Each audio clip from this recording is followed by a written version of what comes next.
5 жыл калып эле ошол жерде 5 жыл жүрөм деген болбойбу? Сапардын максаты виза категориясына дал келиши керек. Сиз мени сураңыз, эмне үчүн именно бул университетти тандадыңыз? Консул менен кайсы тилде сүйлөшкөн жакшыраак? Ал таптакыр акысыз, ал таптакыр жеткиликтүү. Эч бир адам визанын берилишине кепилдик же гарантия бере албайт. Баягы мыйзамсыз жол менен алып киребиз дегендер да көбөйүп кетти азырчы. Башка визага уруксат ала албайт. Демек, достор, мына Аня айым айтты. Достор, азыр социалдык тармактарга кирсеңиздер эле, АКШга визаны кепилдик менен алып беребиз, жада калса 100% кепилдик беребиз деген жарнамалар аябай көбөйүп кетти. Аны менен катар азыр АКШ элчилиги жакында эле Кыргызстандын жарандарына туристтик жана бизнес визаны 10 жылга беребиз деп жарыя кылгандан кийин дагы аябай көп ушундай ортомчу компаниялар өздөрүнүн ишин жардама кылып жатат. Ошондуктан биз негизи эле бул виза берүүдө, алууда кандай кепилдик бергендин өзү бул кандай деген суроону берүү үчүн конок чакырдык. Ал АКШнын Кыргызстандагы элчилигинин басма сөз катчысы Аня Ерохина. Аня, саламатсызбы? Саламатчылык, кандайсыз? Сиз менен көрүшүп жатканыбызга кубанычтабыз. Мен да кубанычтамын. Бүгүн биз сиз менен ошо адамдардын негизи эле кыргызстандыктарды аябай кызыктырган суроолорго жооп беребиз. Анда баштадыкпы? Баштайлы. Баштадык. Анда биринчи сурообуз эле мындай болсун. Негизи буга чейин биз билебиз, мен өзүм мектепте окуп жүргөндө деле Work and Travel программасы аябай актуалдуу болчу. Аны менен көп эле биздин окуучуларыбыз, жаштарыбыз барып келди. Азыркы учурда бул программа канчалык актуалдуу жана негизи эле бул убакыт өткөн сайын өзгөртүүбү? Work and Travel программасы дагы эле актуалдуу. Анын мүнөтүн 1-июндан 31 августка чейин ал жаш студенттер маданиятын алмашуу жана иш тажрыйбасы алуу үчүн жакшы мүмкүнчүлүк. Анан албетте катышуучулар бир аз акча таба алышат. Ошол Work and Travel программа ал аккредителген университетте жана колледжде окуган жакшы англис тилин билген окуучулар, студенттер үчүн башка маалымат же толук маалымат Work and Travel программасы жөнүндө албетте АКШ элчилигинин веб-сайтында, ал KG Check It US Embassy Check It Gov. Студенттик виза алып кеткен студенттер окуу жайга тапшыргандар, колледжге тапшыргандар, балким алар иштей алабы? Кыскача айтканда, ооба, бирок ал чектелген, анан кээ бир талаптар бар. Албетте. Жалпысынан студенттик виза бул F1 жана M1 визалары, ал студенттер дагы маданият алмашуу жана билим алуу жакшы мүмкүнчүлүк берет. Бирок студенттик виза менен адамдар алар именно окууга көңүл бурушу керек. Анан мисалы студенттик виза менен адам окуу мезгилинде жалпы иш сааты 20дан саат ашпашы керек. Бирок мүмкүн каникула мезгилинде ошол студенттик менен виза адам ал толук убакытта иштей алат. Демек, бир айда 20 сааттан ашпаш керек. Бул бир айда эмес, бул окуу мезгилинде толук окуу мезгилинде толук иш сааты 20дан ашпашы керек. Ооба, чектелген. Бирок албетте көбүрөөк талаптар бар. Бирок ал дагы АКШ өкмөтүнүн веб-сайтында айрыкча АКШнын жарандар жана иммиграциялоо кызматынын веб-сайты. Ал USCIS Check It Gov. биз экранга чыгарып коебуз, ошол жактан толук маалымат алса болот экен. Ооба. Анан бизде негизи 5 жылга виза алдык деп сүйүнчүлөгөндөр дагы мындай көп болуп атат да. Же бизге балким ошентип көрсөтүп атышат ортомчу компаниялар. Ушул 5 жылга виза алыш үчүн кандай талаптарды мындай төп келиши керек адам? Сиз мурда айткандай 4 марттан баштап АКШ өкмөтү Кыргыз Республикасынын жарандары үчүн берилген жаңы туристтик жана бизнес визаларынын жарактуу мүнөтүн 5 жылдан 10 жылга узатты. Бул абдан жакшы кабар, жаңылык. Анан мындан тышкары дагы Кыргыз Республикасынын жарандары үчүн туристтик жана бизнес $20 өз ара төлөмдөрүн алынып салынды. Жоюлуп тур. Именно. Ал $20 арзаныраак болот. Бирок анан ошол туристтик жана бизнес визаларынын талаптары баары албетте АКШ элчилигинин веб-сайтында турат. Бирок мен кээ бир мисалдары келтирейин. Биринчиден, сапардын максаты виза категориясына дал келиши керек. Бир мисал, сиз журналист, мүмкүн сиз АКШдагы бир репортаж берүүгө каалайсыз. Ошол сапардын максаты B1 же B2 визалар, бул туристик же бизнес визалар туура эмес. Ал I виза болушу керек. Биринчиден сапардын максаты виза категориясына дал келиши керек. Экинчиден сиздин кыска убакыттан кийин АКШдын чыгып кеткениңизди далилдешиңиз керек.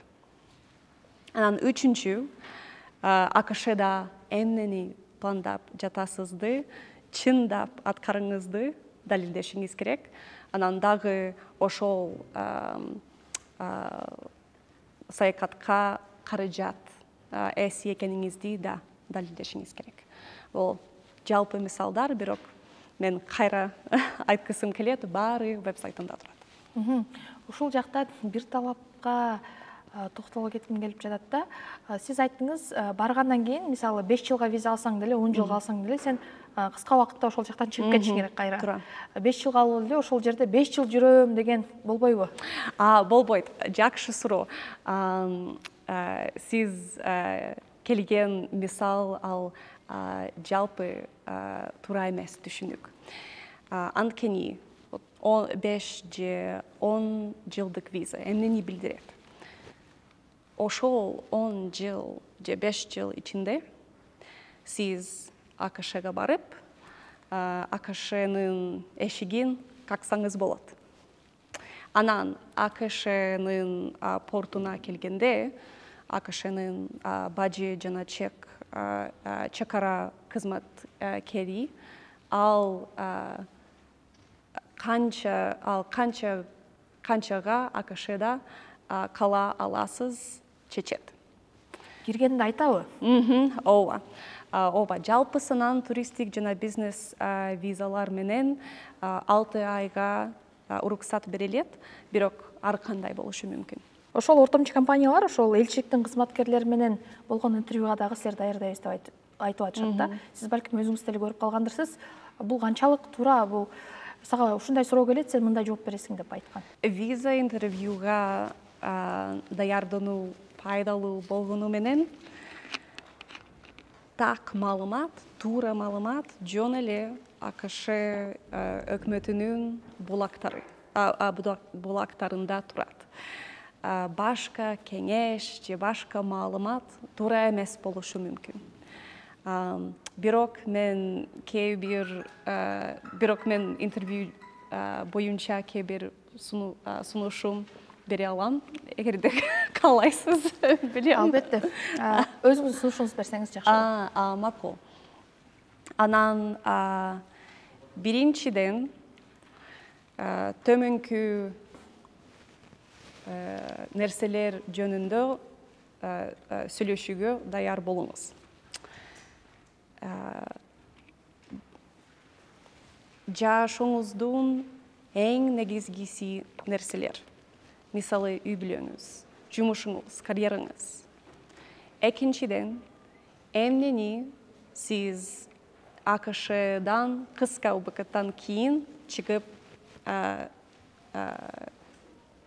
кетесиз. Чыгып кетесиз. Рахмат. Эмне үчүн сиз визаны туура колдоносуз.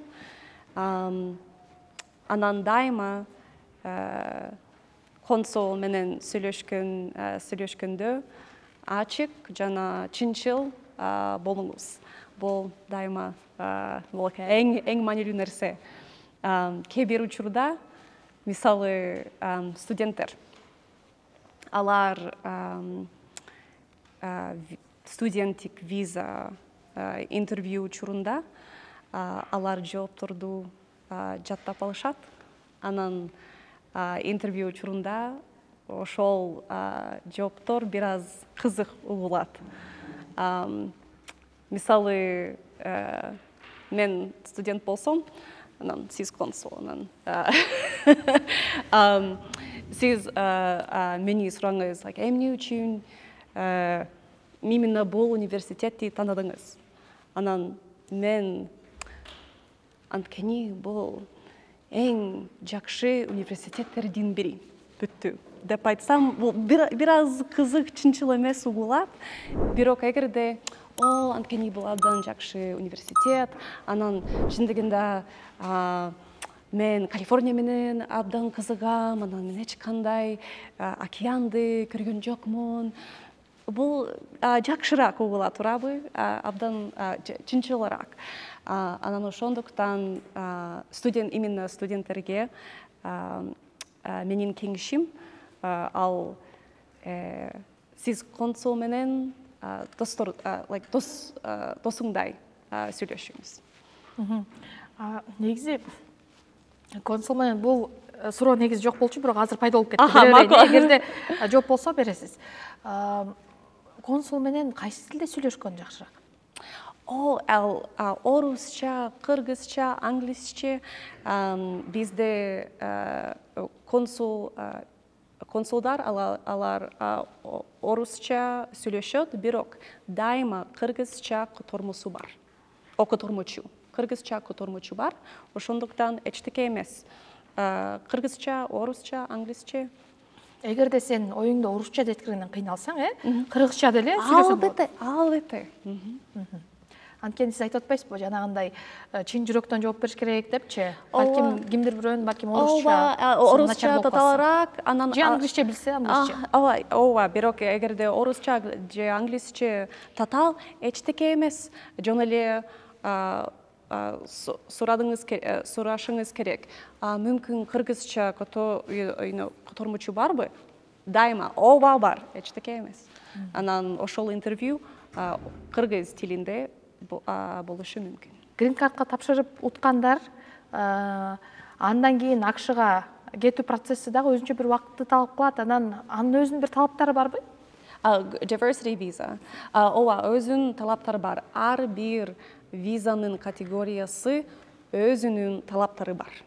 Ошол эле Green Card'ка дагы белгилүү талаптар коюлат, баары АКШ өкмөтүнүн веб-сайтында турат.